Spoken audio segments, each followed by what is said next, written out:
Hey everybody, how you doing? This is Pastor Adam Bauer, and I'm here with Dr. Scott Stoll, and we're just going to be talking a little bit about health and what we should be eating and what the Lord has made. So my first question for you is, as far as I've seen some of your videos, what caught me was you're not so much into people losing weight. What is your goal in getting people healthy? Yeah, so Adam, and it's so nice to be here. I want to thank you so much for the opportunity to visit with you and your church, and Yeah. I'm so excited to be able to share the message with you. Yeah. I started this out many years ago, and as a physician, just taking care of my patients. And Yeah. I was actually a nutritional science major in undergrad.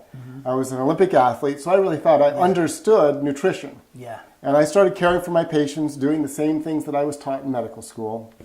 And my patients would all tell me the same thing. They would say, "Dr. Stoll, can't you help me? I'm falling apart." And I would laugh and write a prescription for a drug. I would send them for a test. They would get surgery.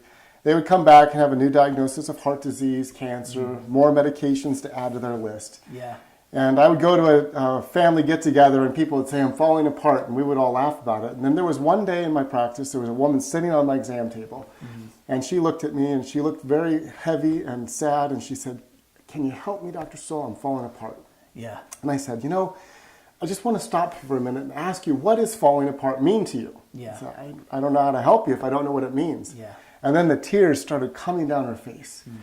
And I was expecting and anticipating an answer, like, okay, I have, bad knees, bad back, pain all the time, I have had cancer, chemotherapy, heart disease, because I had her past medical history right there. And she said to me, "My marriage is on the rocks because my husband is so exhausted from taking care of me the last 5 years, and we're facing divorce. We're facing financial bankruptcy because we're spending so much money on medications. Yeah. I haven't traveled to see my grandchildren in 3 years. I can't go to church because I don't know how I'm going to feel. Yeah. My friends stopped coming around." She said, "I just feel lousy every day." And then she said, "Can you help me?" Yeah. And at that moment, I start thinking back through all of my lectures in medical school and all of my residency, and I realized I had nothing to help her with. Nothing that would help her put her life back together, and nothing to offer her. So I walked out of the room that day and I said, "Scott, what are you going to do to help the next person that's asking for you to help them put their lives back together again?" So to answer your question, what I realized as I started this research project is that helping people reclaim their lost health is far more than weight loss. Yeah. It's not about losing weight or gaining weight, because those are really short-term goals. And if we look at the success rate of diets today, it's 15% at best of people that are able to lose 15 to 20 pounds and keep it off for 5 years. So most people fail even at dieting. Yeah. So that's a poor strategy. And I would never sign up for a project where I had a 15% or less chance of being successful. Yeah. And I also realized that it's far more than weight. It's these diseases and feeling poorly that are affecting every part of somebody's life. And ultimately, as believers, affecting our ability to go out and be the gospel to the world. So I said, there's got to be an answer. There's got to be a better way to help people put their lives back together again and not focus on weight loss. Wow. That's awesome. And so I know that you have a goal that people would live longer and give themselves to the ministry. Could you just tell me a little bit about that? Yeah, so, as believers, we are told to be the hands and feet of Christ to the world. We're the ones that are supposed to go out and speak life and show love and shine our light. That's what we always tell our children every day. We're going to go out today and we're going to speak life and show love and shine our light. Yeah.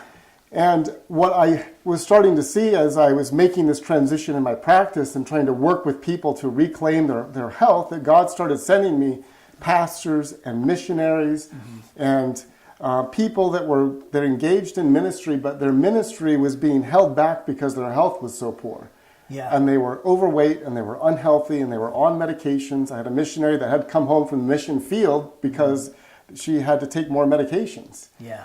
And so I started to realize that many of the diseases that people are facing today are rooted in the choices that they make. And God gave us this amazing gift of freedom of choice. Yeah. And it has been manipulated today by industry and ultimately by the enemy to cause us to make choices around our diet and the way that we live our lives, which brings disease into our lives. Yeah. And it causes, in many cases, it brings in diabetes and heart disease, exposes us to cancer. And a lot of the diseases that people face today have a root in lifestyle. Yeah. And so if those diseases can be eliminated, then it brings out these people with the power of Christ and a healthy, strong, vibrant body that can get on a plane and they can go to another country and not have any restrictions. And I'll just share a short story about a pastor that I think really is timely. When I started this process, there was a pastor named Cliff Boone who called me. And it was 11 o'clock at night. And I pick up the phone. I said, "Hi, this is Scott." And he said, "Hey, Scott, this is Cliff." I said, "Cliff, how you doing?" He says, "I think I'm going to die. Oh, wow. And I think I'm going to die soon. Yeah. Can you help me?" That kind of stops the evening right there. And I had asked him, and he said, he was a missionary in the missions field for 14 years in Tanzania, came home and started having all kinds of problems in his body, ended up on a bunch of medications, and with doctors saying they didn't know what to do to help him. Yeah. Sleeping in a chair downstairs, sick, couldn't sleep in his bed. So my wife and I went over and spent some time with him, and we helped him make a lifestyle change what he ate. And literally 12 months later, he was back on the mission field in Tanzania for 2 weeks. And then he came home and did a 28-mile hiking men's conference after that. That's cool. And so it just shows that, when you make the right choices and the body is good, we are able to go and do what Christ is calling us to do. Yeah. Yeah, I think when you're a pastor and you're telling people we need to love other people, you first need the energy to actually be able to even do well yourself and then have an overflow to be able to love other people. Something else that was shocking me when I was watching some of your videos, can you just share the statistics on sugar 100 years ago versus today and how many pounds people were eating? Yeah, this was amazing for me in trying to understand what happened with diet. Because I was trying to understand, so many of the diseases that we're facing today, these epidemics of diabetes and heart disease and cancer, they didn't have these things 100 years ago. Yeah. And so I started to look at what people ate 100 years ago. And in 1890, the average person ate 5 pounds of sugar per person per year. Today we're eating 170 pounds of sugar and sweeteners per person per year. And we're not buying bags and bags of sugar, but it's in our food. It's in everything that we're purchasing. Yeah. And we'll come back around to this later, but it's because sugar is addictive. Yeah. We used to eat 4 pounds of oil. Today we're eating 74 pounds of oil. 2 to 4 pounds of cheese. Today it's 30 pounds of cheese. No gallons of soft drinks. Today 53 gallons of soft drinks. I believe you, because those little bags of cheese you buy is 8 ounces. That's right. You have to buy 2 of those a week just to get through the week. Yeah, that's amazing. And speaking of sugar, just because you brought it up there, like what happens, like let's say, I know there's, just in the short term, like I grab a Coke and drink it. You know what I mean? What happens in the body and what actually is going on there in the brain and all of that? What I think is so amazing to understand about food is not static, but food is alive. And so when we consume any kind of food, within several hours, it is actually down to the level of our DNA within a few hours. And it's affecting every part of our system in just a few hours. Yeah.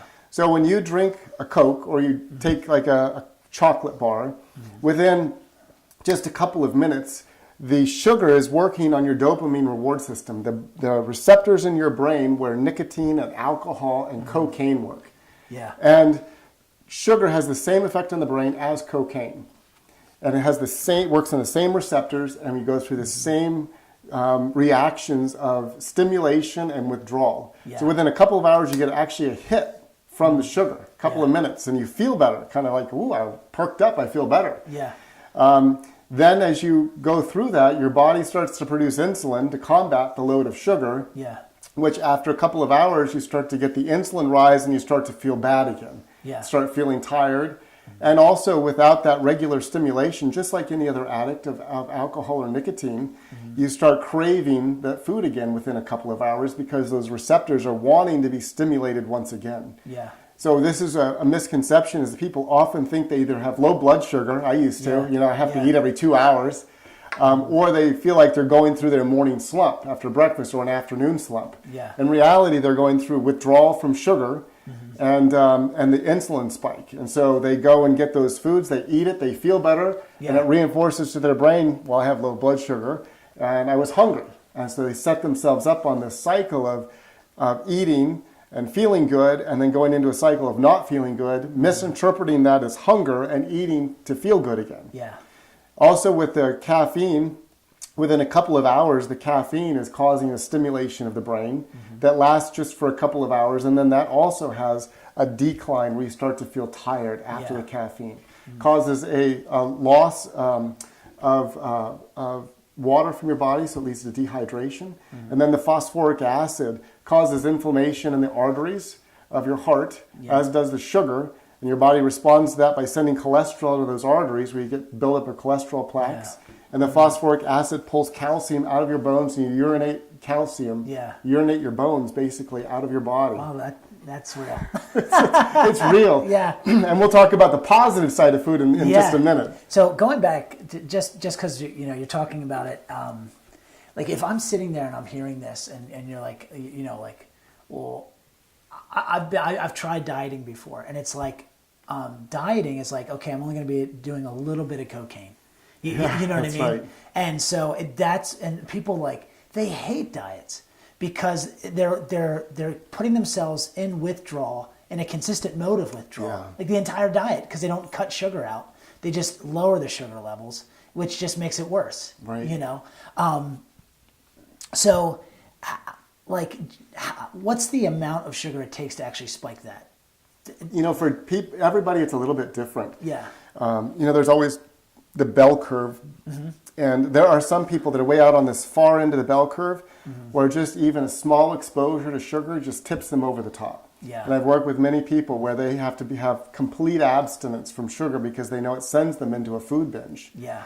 For a lot of people, it's important to just not have sugar every day. Yeah. That's to just get rid of it. And I always advocate that initially, if you're trying to cut sugar out of your life, to just not have it around. Yeah. I always like to tell people the power of food is often stronger than our willpower. Yeah. So when we put chocolate in our freezer or we have chocolate in our cupboard and we make these deals with ourselves, I'll have just a square every day. Yeah. And I'll keep it at that. All of us know what happens, including myself. You pop off a square and you eat it.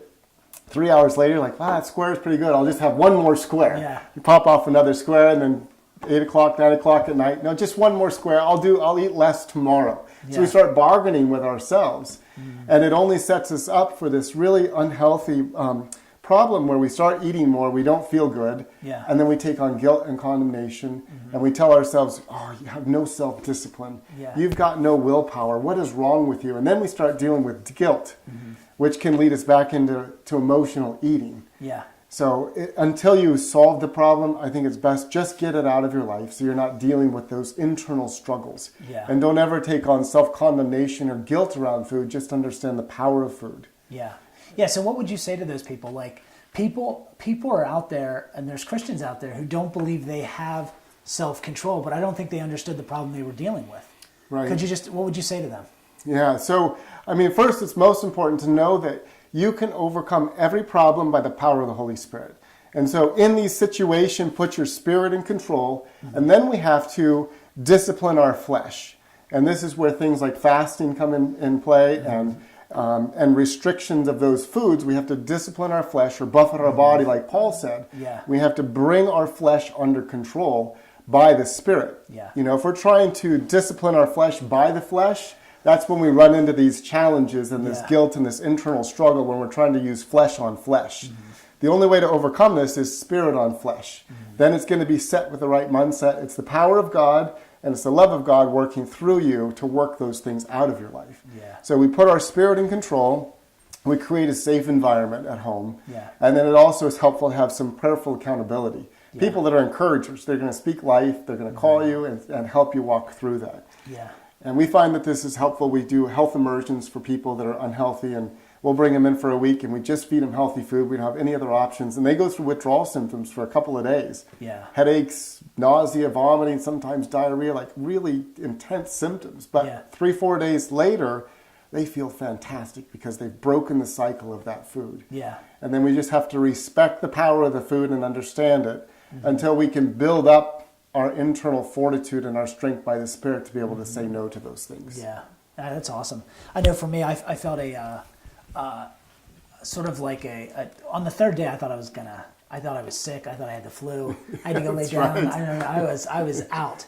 And but the next day I woke up, I felt wonderful. And I said, well, I wouldn't trade this for a cheeseburger sub. Like this feels like amazing, Right? To just be off of that stuff. With what you were saying there, I know you and I just mentioned it while you were coming down the hallway. Could you just talk about the reaping and sowing principle when it comes to health? Yeah, and I think this is really important. It's important to put health in the right category because in America, health has become an enterprise.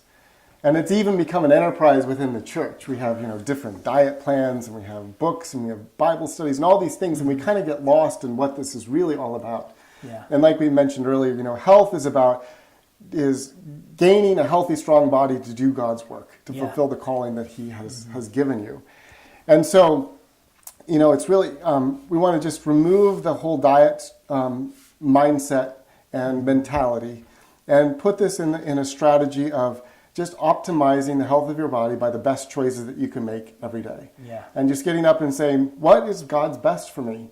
What did God design for my body to run on? What's the optimal fuel? If you go to the gas station and you have like 3 or 4 options, you got diesel, super unleaded, and then all the way down if you had water, what are you going to put in your gas tank if you want the best performance for your high performance car? And all of us, including you, are high performance vehicles that God's made to carry His Spirit in the world.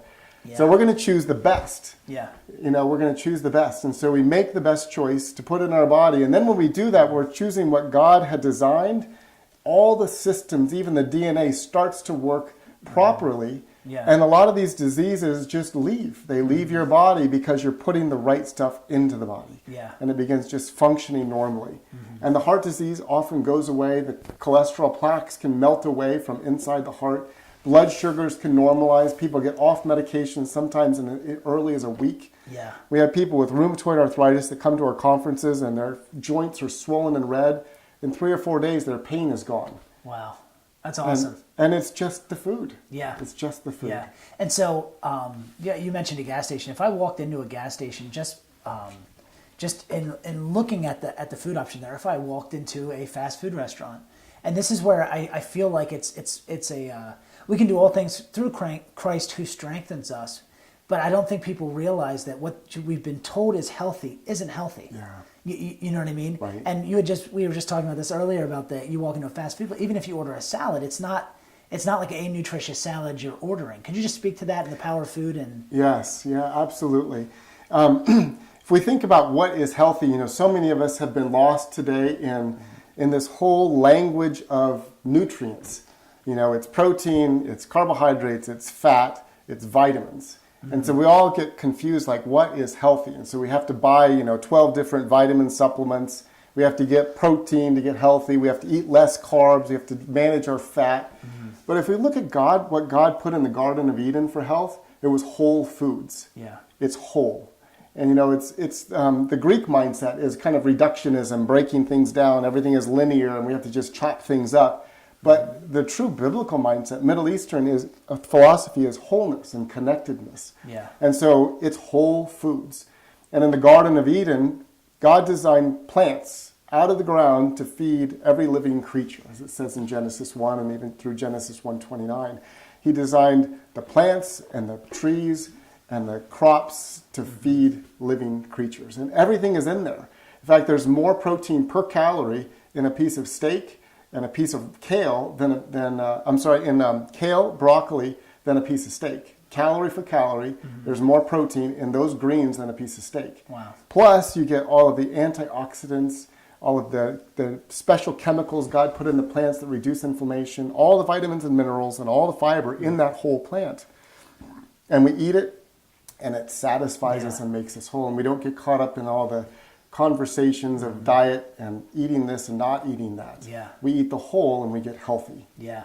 Now, we had mentioned this on the phone. We were talking about how gluttony often isn't talked about from the pulpit. Yes. And that's a real thing. And just could you share your experience as you don't come out and start screaming against gluttony, but have you met some resistance to the message, or how is it being received? Yeah, and I think the message of gluttony needs to be spoken about very carefully. And I'll give an example to show why this is so important. I had a patient that I was talking with in my clinic, and Mary Beth had a lot of struggles. Yeah. She's heavy, she had breast cancer, she was working through things, she had read the books, and it would be so easy to just talk about gluttony with her, where you're just eating too much, you need to stop. But I said to Mary Beth, I said, can you tell me why you're having so many struggles? And she started to cry, and she said, I was physically and sexually abused by my first husband. And she said, every time I start to lose weight and I start to feel attractive, she says, I feel very vulnerable that somebody's going to find me attractive and they're going to hurt me again. Yeah. So I use my weight as protection. So for her, she was emotionally eating, and it was for protection. And so to talk to her about gluttony and self-discipline would be inappropriate, because that was not what was driving her. Yeah.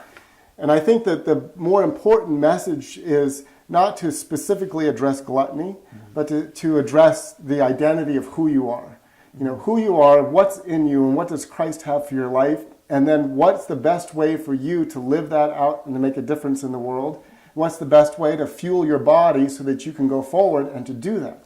And when you take it from that strategy of identity in Christ and managing our body as a steward, and we talk about stewardship, the gluttony almost gets taken care of on its own, because we become more focused on stewardship rather than not eating or doing something. That's good. Yeah. And so the stewardship drives us onward to the greater call. Then as a wise steward, we say, okay, so what do I need to do to manage this flesh that I have, these 100 trillion cells that I'm dealing with on this earth? Yeah. And we can start to look out there and say, okay, well, this is what I should eat. This is about how much I should sleep. I don't need to stress, because I can give all that to God. Yeah. And I need to be active. And just put some of those things in order, and then it's just beautiful. All of the weight disappears. You get down to your normal body weight.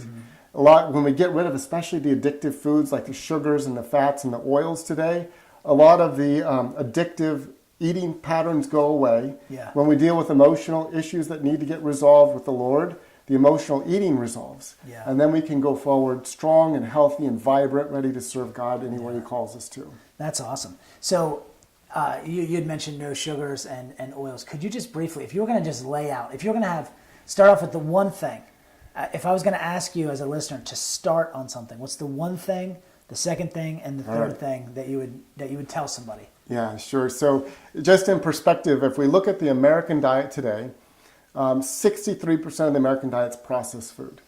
And I think that the most important component that needs to be resolved out of that processed food is, number one, sugar. 25% are animal products, 12% are plants. And if we look at that 12%, that includes French fries, it includes fruit juices, and it includes ketchup. Wow. So, the sliver that we're left of like whole foods of stuff that God created in the Garden of Eden is pretty small. So the number one issue that I think unlocks the whole piece of this is sugar. Okay. It is so powerful. It is a driver of so many, and most people don't know they're addicted to sugar, but it is a driver of addictive patterns.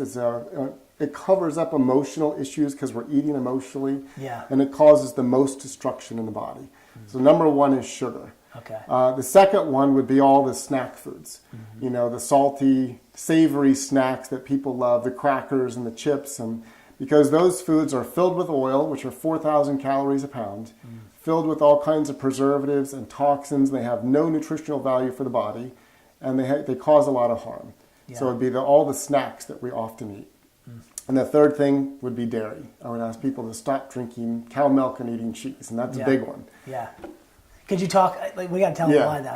I was going to let you lead in on that. Yeah, just asking people to stop would be good. So the sugar we can understand. Within a couple of hours of eating sugar, it causes inflammation in the body. It suppresses your immune system for 4 hours, and it suppresses the cells that actually fight viruses and bacteria, so it makes you more susceptible to getting sick.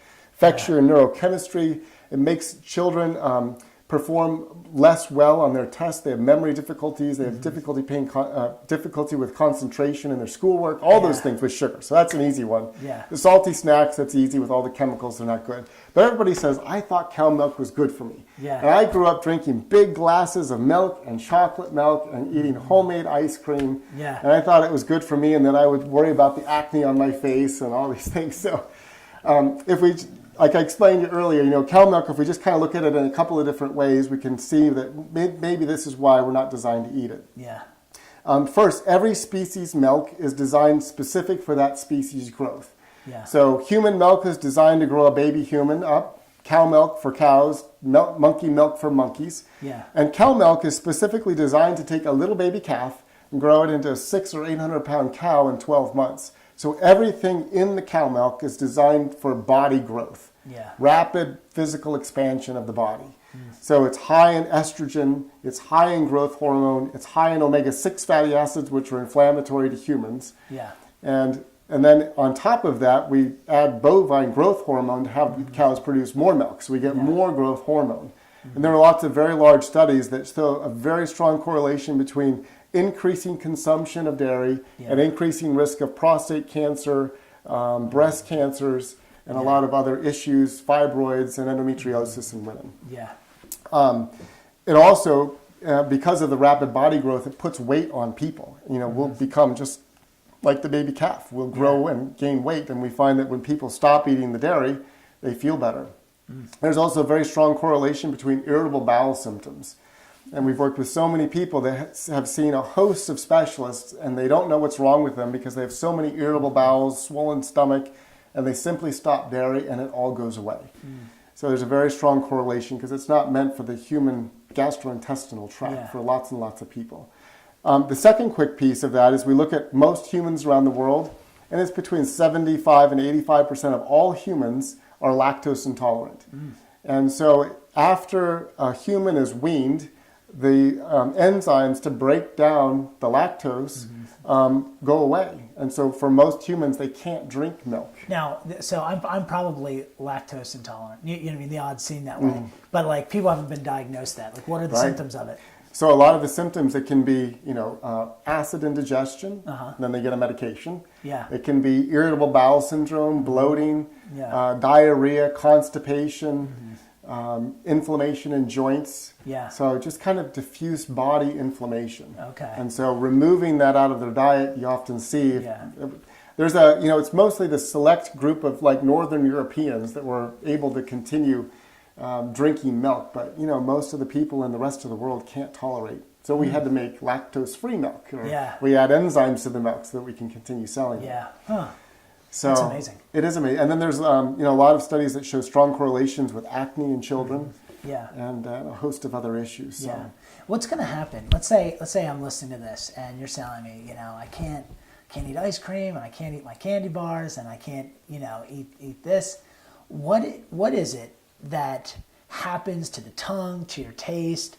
What are the, if you had to sell me on coming over to saying goodbye to sugar, what's going to happen if I do that? Yeah, so first I just want to say this, that the Bible tells us all things are lawful, but not all things are profitable. Yeah. All things are lawful, but I will not be mastered by any. Yeah, and so I want to make sure that we don't make legalism a part of food. That we're just making wise choices. Yeah. Because the minute we say we can't have or that's restricted, it actually keys up our brain to desire it more. Our brain, when you say, I can never have that food again, instantly you start thinking about it and craving it. Yeah. I always teach people the better thing to say based upon that biblical principle is I can choose to eat as much of that food as I want to, anytime that I want to, but because I'm a wise steward and I understand now, I'm just going to choose to say no. Oh, okay. And that puts you back in control because you're using your power of choice to make wise choices and to make a better choice. And so I just want to make sure as we're talking about food, we're not saying that it's legalistic and restricted and deprivation and sacrifice, but you're just going to learn to be a wise steward. But with the sugar, if you're going to say no to sugar, you have to understand that it takes about at least 2 weeks and sometimes up to 6 weeks for your taste buds to change. Okay. It's called neuroadaptation. And it's a beautiful thing that God wove into our systems, that our taste buds change based upon what they're exposed to. So if we're constantly exposing our taste buds to sugar and salt, like we have in the American diet, they kind of get numb to sugar and salt, and it takes more sugar and salt to stimulate them. And so when you stop eating sugar and salt, for the first couple of weeks, you're going to put food in, and it's not going to taste sweet, and it may not taste salty. Yeah. But you just have to understand it's just going to take some time, and your taste buds will start to shift, and you'll start to have heightened taste to others. Yeah. And they'll kind of come back online, and they'll be more sensitive to sweet. So a strawberry will be sweet again. Your taste buds will change. Your brain receptors change.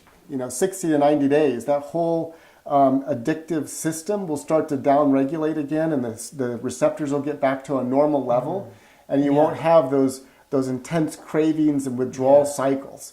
That will go away. And so that gets better. A lot of the inflammation in the body will start to go away, and you'll experience a heightened sense of energy. You'll wake up in the morning and you'll feel good. Yeah. Like wake up and you feel, hey, I can actually handle the day today, Yeah. you know? Yeah, I always tell my staff, I can feel my eyeballs in my head again. You know what I mean? Yeah. Like you can feel a lot You'll more. even maybe see swelling that goes down in your face. You know, Yeah. you have less, you don't look in the mirror in the morning and say, whoa, what happened to me? How am I going to cover this up today? Yeah, and the oil goes away. The oil will start Yeah. to go away. You'll notice that. Your complexion gets better. Yeah. Everything starts to feel, but you start to feel a little more spring in your step. Yep. And you'll notice too that over time you just don't get sick as often. Or if you do get a cold, it's very quick and it's gone. Yeah. Our children have never had to have antibiotics. Wow. They're healthy and strong, and if they get a little cold, it's a couple days and they're on their way. Yeah, that's awesome. So, That's very good. But it's the rewards of like sowing and reaping, as we talked about earlier. When we choose to align with God and His principles, there's a great reward that comes with that. We sow good seed, we reap a beautiful, bountiful crop. Yeah, what I like the idea of is a clear conscience, and I don't even mean with food. I just mean in general in life. If you have energy to wake up and seek the Lord, you know what I mean. What I found myself in was I was kind of in a vicious cycle of I'm stressed, I'm eating.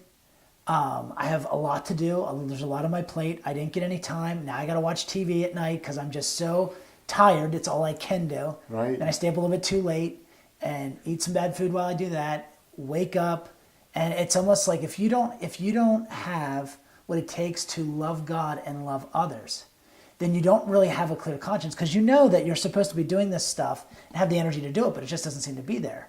And then, but when you do have the energy to do it, a clear conscience comes, and it just feels like, man, God can just lead you wherever He wants to take you because right. you're just available to be led in those directions. That's right. And I mean, just even going to the grocery store, being aware of other people, you know what I mean? And having a healthy diet actually makes you available for God to use you in a better way. That's right. You know, like now, like not just when you're getting older and you don't have bad symptoms, but like right now in the daily, having energy, being able to be used. So that's what I love about what it is that you're saying. Is there anything else that you would just want to convey to people? You brought up some great points, you know what I mean? And I so appreciate you, but is there anything else that you want to say? Yeah, one of the things I always like to mention, because it just helps to frame this whole thing, is to I always ask people, why do we eat? Why do we eat what we eat? What drives our choices every day? Mm-hmm. Because we're told by the Lord that do not love the things of this world. Mm-hmm. We're told to not be held captive by the things of this world. And we're told to put our flesh, under the control of our spirit. So by asking the question, what do we eat? It helps us to kind of align things properly. Yeah. And, so much of the decisions to eat for most people it's habit, it's tradition, it's comfort eating because we're stressed, or it's, we're just mindless eating a lot of times. Yeah. And most people, and then the next one is, you eat too many of these, and then you get to this one where I've got to lose weight. Yeah. So then we're just simply going on the internet, what's the best way to lose weight? And so we download, whatever diet is the diet of the day, and 50 million people go on a diet every year and fail. And so we eat those foods because we want to lose weight. We lose a little bit of weight, but we don't understand why we ate in the beginning. Yeah. And then we gain the weight back in 6 to 9 months, and we look at ourselves and we condemn ourselves. So you get in this horrible cycle because we never really understand why we're supposed to eat. And so I was asking the Lord this question, and He was starting to show me that back in the Garden of Eden, I was asking the Lord, why did you create food for Adam and Eve? You could have done so many other things, but why the wide variety of the foods? And why was food there? And why was it such a big deal? And why was it even the tree of life that was an eating decision? Why was that freedom of choice part of the food? Yeah. And why did Satan use bread to tempt Jesus, right after that? And He was showing me that He originally created food to draw Adam and Eve into relationship with Him. So, and He created variety and abundance to demonstrate His attention to detail and the amount of love that He had for them to create this variety and abundance that they had, incredible opportunities to eat all these incredible foods that we probably won't even know today. Yeah. But, for example, if there was a beautiful strawberry, and I can't even imagine the strawberries in the Garden of Eden, what they must have looked like. Yeah. But if this beautiful, bright strawberry. 2 hands. 2 hands. Yeah, that's right. It's a whole meal. Yeah. And God put it there. And Adam was a tender of the garden, but he understood the whole life cycle. He may have put the seed in the ground, or the seed just fell in the ground. He tended the ground, but he knew that God supplied the sun and the water and the plant and the growth. And he went up, and it was out of God's abundant provision that he picks this strawberry, and he sees like the manifold creative power of God by holding this incredible thing. And then as he eats it, we know from science that when you eat the food, you get a little hit of serotonin, which is the feel-good hormone. Yeah. So as he eats it, he gets this hit of like feeling good. And the only place that he can look when he eats this food is up. And so the food drew him back into a right relationship with God through worship. Yeah. And so it drew him back into a vertical worship communication with God at that point in time. It satisfied everything that he needed for his body. It satisfied the hunger that he felt, which he knew then God was his relationship there. And it was a full and complete provision. Yeah, that's awesome. And so I just want to leave people with that the food is meant to draw you back into a right relationship. And the enemy wants it to be self-focused. Yeah. And that's what we see has happened to the food system today. It's always like in your chair, by yourself, at night, with a bag of chips or a thing of ice cream, eating alone to satisfy self. So it builds up the flesh, but that's not what God intends. That is really good. Yeah. Because as you're talking, I was thinking drive-through window. Yeah. You're alone in your car. Alone in your car. Yeah. But when you're making a meal and you're using fresh ingredients, like it's meant to be shared. It's meant to be community. Yeah. We enjoy food together, and it draws us together, and we enjoy it. Well, that's powerful. Thank you so much. You're it was welcome. Such a privilege having you here. Thank you, Adam. I appreciate it. And if anybody wanted to just find out more, where would you lead them? So a couple different places. drscottstoll.com, STOLL.com is one website. I have another website, Fully Alive Today. I have a book called Alive, which I wrote for the church. It's 40 Days to Lifetime Health. And I just wrote a book called The Change. Yeah. And it goes through and it talks about a man that I worked with that was 500 pounds, that was an emotional eater, that was able to get rid of his emotional burden, and change his diet, and all of his diseases went away in his life. Yeah, that's awesome. Well, thank you guys. Thank you. Yeah, and blessings to each of you.